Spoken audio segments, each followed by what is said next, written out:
जय श्री श्याम। कैसे हो आप सभी? उम्मीद करता हूँ कि आप सभी स्वस्थ होंगे।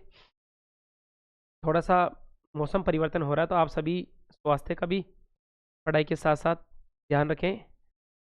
एक जनरल साइंस का टॉपिक हमने पिछली क्लास में कंप्लीट कर लिया था। पीएच स्केल, पीएच मापन, पीएच मीटर क्या है, किस प्रकार से पीएच बढ़ती है, सांद्रता घटती है, एच प्लस आइन, ओ एच माइनस आइन, सारी बात हमने उस क्लास में कर ली थी।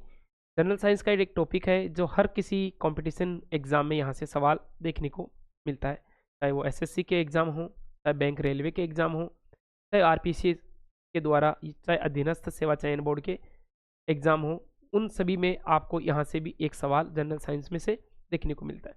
वो टॉपिक है अपना रक्तदाब।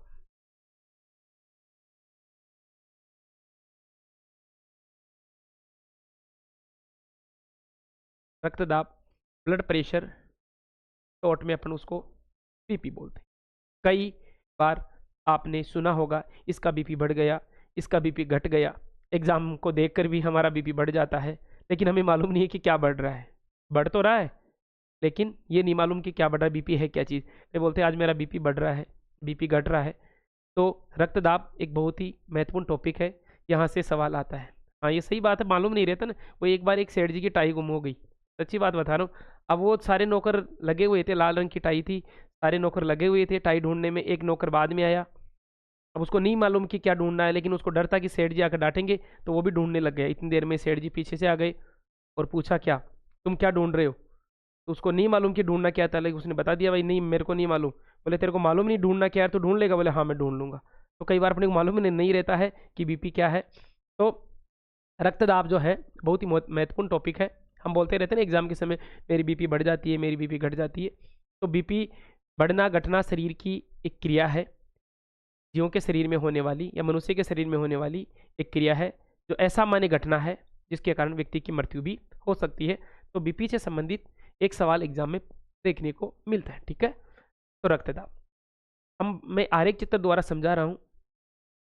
रक्त मनुष्य के शरीर में जो ब्लड है वो हार्ट के द्वारा पंप किया जाता है। हार्ट के चार पार्ट, चार कोष्ठी हृदय होता है जिसमें दो आलिंद और दो नीले होते हैं। ठीक है, आलिंदों में हृदय पर आलिंदों में रक्त प्रवेश करता है, नीले में आता है, वापस आलिंदों में आता है। ये हम इसके बारे में नहीं पढ़ रहे, लेकिन एक मोटी मोटी तौर पर मैं आपको बता रहा हूँ। फिर शरीर में जाता है इस प्रकार से, ओके, यहाँ से वापस आलिंद में आता है। इस प्रकार शरीर में लगातार ब्लड पंप करता रहता है। किसके द्वारा? हृदय के द्वारा। हृदय एक मोटर है, एक पंप मशीन है, मोटर मशीन है जो शरीर में रक्त को पंप करती रहती है। ठीक है ना। और पंप करने के कारण ही या सर्कुलेट होने के कारण ही इस सिस्टम को सर्कुलेटरी सिस्टम कहते हैं, परिसंचरण तंत्र कहते हैं। तो रक्त एक प्रकार से परिसंचरण तंत्र का भाग है, जिसमें रक्त, हृदय, शिराएं और धमनियां।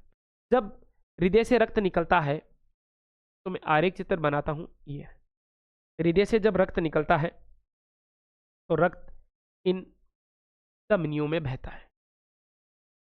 ठीक है, जब इन धमनियों में बहता है तो इन धमनियों की दीवारों पर एक दाब लगाता है। इन धमनियों की दीवारों पर एक दाब लगाता है।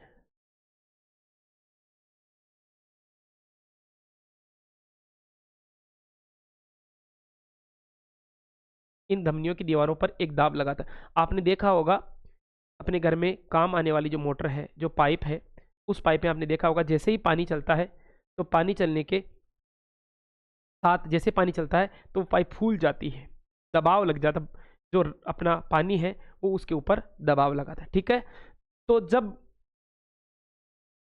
रुधिर या हृदय रुधिर को पंप करता है, सिस्टोलिक करता है, पिचकता है, तो पिचकने के कारण ब्लड जब आगे बहता है, धमनियों में जब बहता है तो धमनियों की दीवारों पर एक दाब लगाता है, और उस दाब को ही क्या कहते हैं बेटा? रक्तदाब। तो डेफिनेशन क्या हो गई? डेफिनेशन सर ये हो गई कि रक्त के द्वारा सिराओं या धमनियों की दीवारों पर लगाए गए दाब को क्या कहते हैं? रक्तदाब कहते हैं।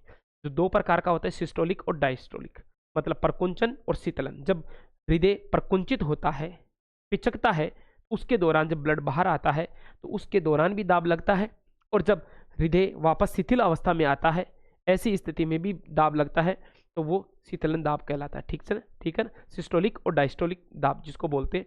तो रक्त के द्वारा धमनियों पर लगाए गए दाब को रक्त दाब कहते हैं। ठीक है, रक्त दाब मैक्सिमम जो होता है वो 120, जब हृदय प्रकुंचित होता है उस दौरान जब दाब लगता है तो मैक्सिमम दाब लगता है 120 mmHg,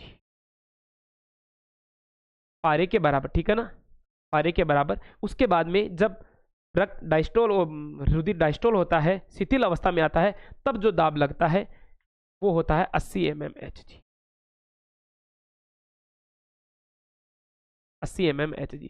तो रक्तदाब का मान, रक्तदाब का सामान्य मान कितना होता है बेटा? 120/80 mmHg, पारे के बराबर। ठीक है ना, ये सामान्य मनुष्य में होने वाला रक्तदाब है। अर्थात यूं कह सकते हैं कि 80 mmHg से अगर रक्तदाब कम नहीं होता है और 120 से ज्यादा नहीं होता है, तो रक्तदाब की सामान्यतः दो स्थितियां देखी जा सकती है। एक स्थिति जिसको बोलते हैं निम्न रक्तदाब,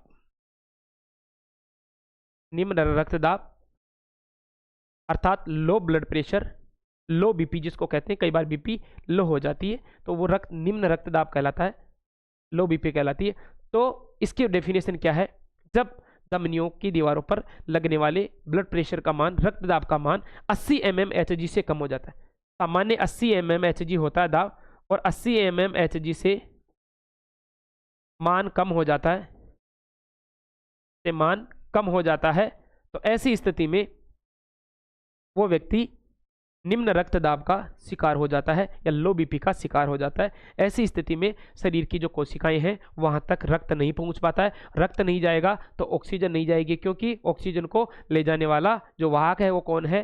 हीमोग्लोबिन। और हीमोग्लोबिन किसका पार्ट है? रक्त का ही पार्ट है। ठीक है, तो हीमोग्लोबिन नहीं जाएगा, हीमोग्लोबिन के साथ ऑक्सीजन नहीं जाएगी, ऑक्सीजन नहीं जाएगी तो वहां ऑक्सीशोषण नहीं होगा, अनऑक्सीशोषण होगा, और अनऑक्सीशोषण के कारण सेल्स डेड हो जाएगी, डैमेज हो जाएगी और व्यक्ति की मृत्यु हो जाएगी। ठीक है ना, तो 80 mmHg से कम रक्तदाब को निम्न रक्तदाब कहते हैं। रक्तदाब की दो असामान्य स्थितियां हैं, एक तो निम्न रक्तदाब और दूसरी हो गई बेटा उच्च रक्तदाब, जिसको बोलते हैं high blood pressure,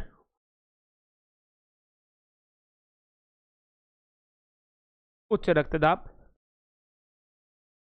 high BP. जब ब्लड प्रेशर का मान 120 mmHg, हमने अभी बात की थी कि रक्तदाब 120 और 80 के बीच में चलता है, मतलब हाई 120 से ज़्यादा नहीं जाता है और कम से कम 80 से कम नहीं होता, इन दोनों के बीच में चलता रहता है। 90 100 110, 95 90 100 110।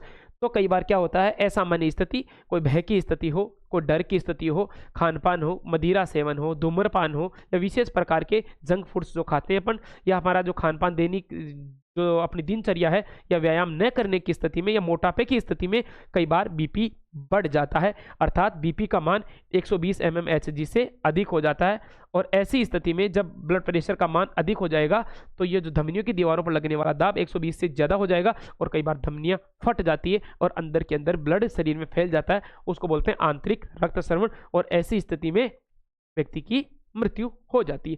तो दोनों स्थितियाँ ही स्वास्थ्य के लिए नुकसानदायक है।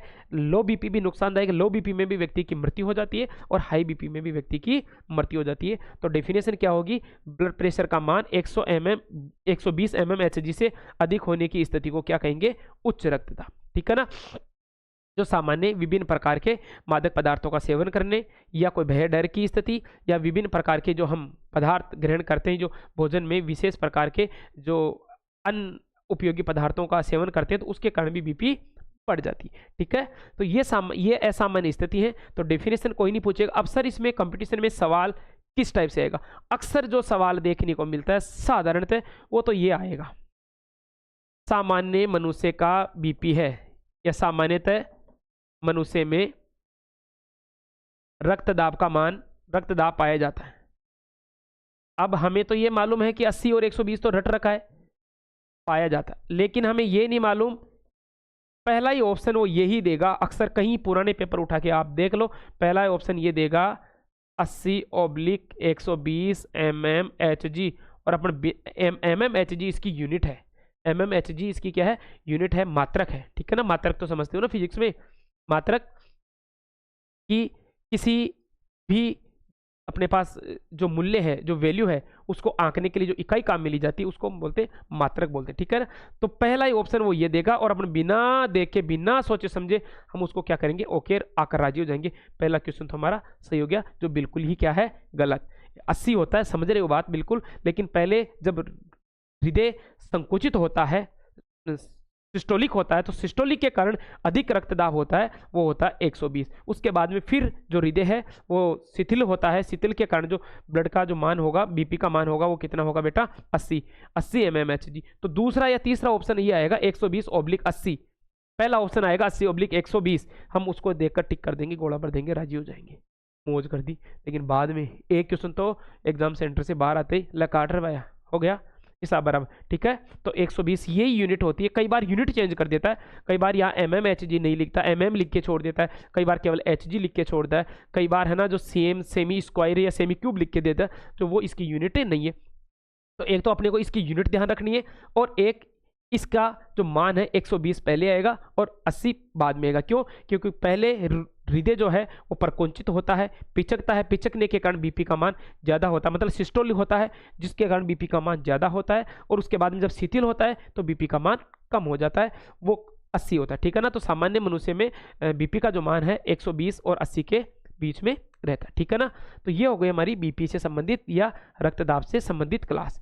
हमारे द्वारा बताई गई आपको जानकारी कैसी लगी? अगर अच्छी लगी तो लाइक करें, और आपके जो अन्य साथी हैं उनको ये क्लास शेयर करें, ताकि बीपी से आने वाले, रक्तदाब से संबंधित आने वाला कोई भी सवाल गलत नहीं हो। एक बात और भूल गया मैं, रक्तदाब को जो मापा जाता है स्फाइग्नोमैनोमीटर, स्फाइग्नोमैनोमीटर, यहाँ से भी मैनोमीटर, स्फाइग्नोमैनोमीटर, रक्तदाब मापी जिसको बोलते हैं, रक्तदाब मापी या स्फाइग्नोमैनोमीटर। आपने देखा होगा डॉक्टर के पास जाते हैं, वो यहाँ से पट्टा बांध देता है, पट्टा बांध देने के बाद में उसमें हवा भरता है और फिर उसमें देखता है। तो जो वो यंत्र जो होता है ना, उस यंत्र का नाम है स्फाइग्नोमैनोमीटर। रक्तदाब मापी, रक्तचाप मापी या रक्तदाब मापी स्फाइग्नोमैनोमीटर द्वारा रक्तदाब का मापन किया जाता है। तो कई बार यहाँ से सवाल भी आता है, ठीक है। तो आपको ये जानकारी अच्छी लगी तो चैनल को लाइक, शेयर और सब्सक्राइब अवश्य करें। Thank you. जय श्री श्याम।